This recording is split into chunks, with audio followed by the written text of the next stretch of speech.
той винаги завършваше не с благодаря за вниманието на нейната ли въпроса. Той винаги казваше, аз имам неща. Много дълго време ми отне да разбера точно какво се така този човек с това си има неща.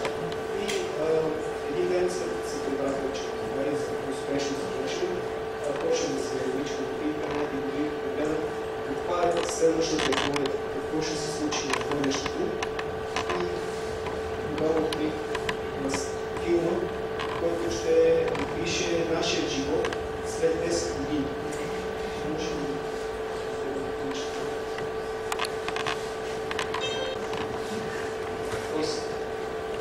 Не видяхте на този филм.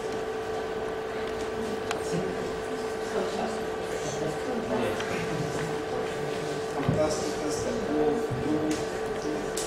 Някой от нас е който не стана по-мъзели.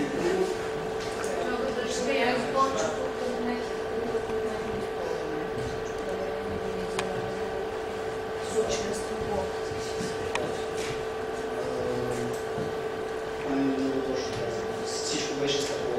Сещате ли се за нещо, което ви показах преди това за чука и за идеята, за летящия багер. Фирмата, която направи този филм, е невероятен производител на стъкло света. Според тях, след 10 години всичко ще души без стъкло. Това беше идеята за самия филм да го направи.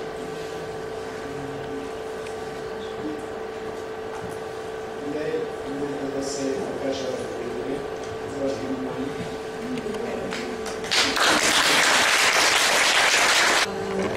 Кажи ми само с няколко приказки какъв беше твой сблъсък, първи сблъсък с технологиите в Корея? Тоест, имаше ли проблем, идвайки от България, отивайки в България в Корея с технологиите? Моя въпрос беше конкретен въпрос, дали че това? Ще ви дам два примера. Тоест, най-добре да дам два примера, не да казвам как съм се чувствал.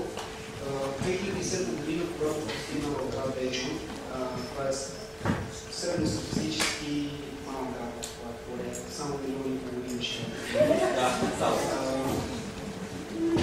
Какво ми направи просто с слизането от автобуса от летището, следна и се каза август месец 2007 година, че на самата спирка е идеализирана.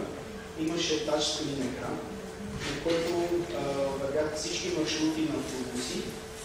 Минаваше информацията на колко време ще е този следващия автобус. И на всичкото отгоре тази спирка беше свързана с интернет. Може да си проверя нещо съвсем безплатно, може да проверя как да стигна от една точка до друга точка в град Дейчон, което за мен наистина беше къде е попадна. Тогава не бях само чел, че има тачскрин монитори, а за първ път виждам на улицата свободен, мога да си го взема, ако искам. Няма такова желание, защото не се наши пъщи се последва. Това за... Какво каза ми нещо за... Добре, ще ти дам един пример за тебе. Влизам в корейски ресторант. Не беше от най-условните, не беше от най-скъпите лъскави. И в туалетната всеки си бърса в ръцете да се огледат и се свърти и се огледат за кошче. Гледаме се, гледам, има кошче. И кошчето беше с капаче, обикновено в България има една стъпенка, едно педалче, натискам с педалчето и кошчето се отваря. Гледах се нали още веднъж, какво му става на това кошче, няма стъпенката. Сигурно е ръчно. И за моя най-голяма изненада, когато се посегнах към самото кошче, какво се отвори. Беше с робот. Когато се видиш от 2007 година в Корея, как се теше въпроса с метрото? Тъй като ние тази есен имахме много голям проблем с това метро. Да не кажа, че се изпуснахме самолет, защото половин час и купуваха билети за метрото, моля да се надея. Вие сте видяли новата система с един вендор на билети, на електронни карти по-точно, на който има и 4 варианта на езици. Това, което вие сте видяли, пак тачскрин монитор с огромна карта и си избирате къде да се и то ви казва колко струва и ви си давате паричките за билет. Но в 2007 година билетите бяха активни, имаше си човек, Пачоши и Джума, който стоява от страните на духа и подава билети. И на 27 трябваше проща. Но тогава имаше избор на двата варианта. Или да отида на вендор машина и да си купа сам билет, или да отида до кафе и да си купа там.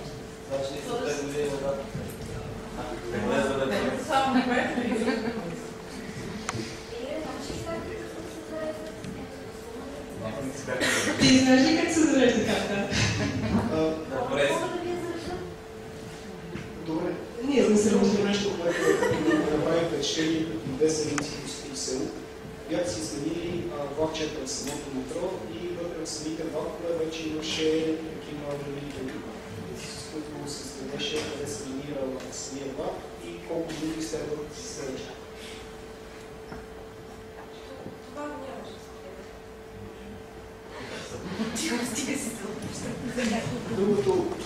Друго голямо удобство, понеже като говоря за Корея, най-много ми хареса това, че на живота беше много удобно. Също обучението беше страшно удобно. Още в 2007 година моят университет беше въведен темната система за Cyber University, която всеки студент си имаше бюро с компютър и всички лекции, които се провеждаха в университета, както и в момента, се записват.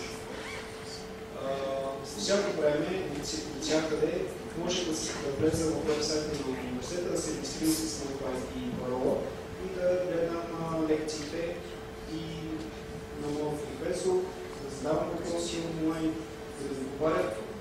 Понякога дори професора да пускаше и тестове, които трябваше да се отвори за 5 минути и нямаше време да види човек да се иска въпроса на 5 минути, да търси отговори. Трябваше човек да знае моментално. Там си регистрирах домашните и дори се наложи веднъж да си изпринтирам домашното и да дам написано на ръка домашното и да беше страшно много. По същия начин може от общежитието да си регистрирам домашното, нямаше нужда да ходят по неговия офис в университета на половин час от средата ми. Не, забърнат, защото ангажиментите стават все по-големи. Това удобство за Корейство означава, че има все повече свободно време. Моят професор се грижеше да нямам такова и постоянно бях на това. Какво ще кажеш за технологията в ежедневието? Значи ние в Корея видяхме един невероятен феномен. Първо, че в метрото имаше обхват на телефоните и интернет. Това е нещо, което ще преживеем, надявам се, скоро и ние. Но там хората в метрото бяха хванали всеки един от тях телефон. Телефон е трудно да се каже, не си представям все още. Смартфон. Гледаха телевизия, играеха игри, комуникираха с приятели. Какво ще кажа за тези технологии в ежедневието? До каква степен на теб ти се наложило да ги ползваш и как реагира един европейски? Ние комуникираме повече лично. Да, и българи, който отива там. Факт, че ще продължа с своя пример, който идваш в метрото и гледаш всички, няма значение от възрастта, всички държат едни портативни устройства, които гледат в момента телевизия, или чата, или играт игри. Но всъщност тези портативни устройства са техните телефонични персонални устройства. Други българи, които се идвали за кратко в Корейци, да се возили заедно в метрото, след като обсъдиме какво се случило в планчето, като всеки българин първо съжда на обстановката, се оказва, че сме единствените хора, които не държат на себе си едно портативно устройство и не правят нищо с него. Тоест, понеже аз отидах да подготвям, отидах от 2007 година, тогава още някои 3G.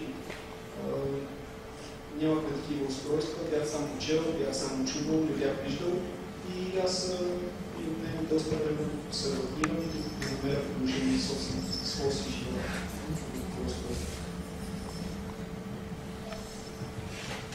Тоест, много е важно образованието, което получавате в училище, в университета, от родителите, от приятелите. Това е нещо много важно. Не ще разчитаме все още на живия контакт, не да отидеш на среща и да си чатиш човека също така. Не да това се надяваме да се случи. Румен се подхилка там от публиката, но можем да ви разкажем как бяхме свидетели на наредена среща, на която младежи и девойката седяха един срещу друг с телефоните и си чакаха. Те не си говориха, не се поглеждаха, просто си чакаха. И младежата спада. Надявам се да не стигна чак до там, нали, нашето развитие технологично, да продължим да си говорим. Но наистина в Корея технологията много са навлезли в ежедневието на хората. Надявам се и ние да успеем да стигнем до тяхното технологично развитие и да извлечем по-позитивното и положително неща от него. Ако следваме, се върна отново на един от слайдовете, на който ви показах, самото началото на развитието на Корея, за тяхната индустрия, те използват модела на реагиране. И това ще се върнем към думите на моя професор. Той би ми казваше, не си мисли, че си най-умният стандарт. Което не е така. В никакъв случай може да си уникален, но не си умен. Затова той винаги препоръчваше, когато някой друг има по-добра идея от мен, без да се притеснявам много да отида и да му предложа идеята ми, който идея ми харесва, ще я взема, и може и да я взема. Също. Това е един от корейските подходи. Когато има нещо хубаво, те отиват и казват, който идея е много хубава, добавя ми, харесва ми, може и да я използва. Това идва днеска и в нашето ежедневие, което ако някой нещо му харесва, било от Корея или друга държава, просто може да го вземе назаем, да го използва и да го награди. Също казах ви, че бях в село, не бях там на екскурзия, а на конференция за електронно образование. Един от хората, който беше творец в село Решил Техакел, в Селски университет, доста образован и адмирана личност, представя едно изследване, на което раздели обществото на 3 групи. Първата група беше на децата, родени след 98 години. Тази група на деца, той наричаше Digital Natives и децата, които са се родили с нови технологии, ражда се бебето, които в условията на майка на баща имат мобилен телефон, имат интернет, имат телевизия. Тези личности, които наричаше Digital Natives. Втората група хора са тези родени между 78 година и 98. Той ги наричаше Digital Avatars. Тези личности той прогнозира, че ще бъдат следващите хора като Бил Гейтс и Стив Джобс. Това са креативните личности, които са на границата между двата свята. Традиционния свят преди 30 години и модерния свят на технологии. Той казва, че от тези хора оттам ще излезат новите гениални личности на 21 век. Съжалявам за хубавото колеги, но никой ще ми казва за тях. Не, че не стават. Просто те са хората, които са построили света днес. Другите са хората, които ще построят света за тези, които са наричат. Мисля, че това е един много добър проект, може би доста позитивен. Благодаря ти, Симон, за днешната лекция, презентация, за това, че отговори на няколко на наши въпроса. Искаш да кажа още нещо, заповядайте? Българско. Благодаря ти за днес. Сега ще продължим с една, може би, по-интересна така за тези диджитали теми. Тема Харо вълната.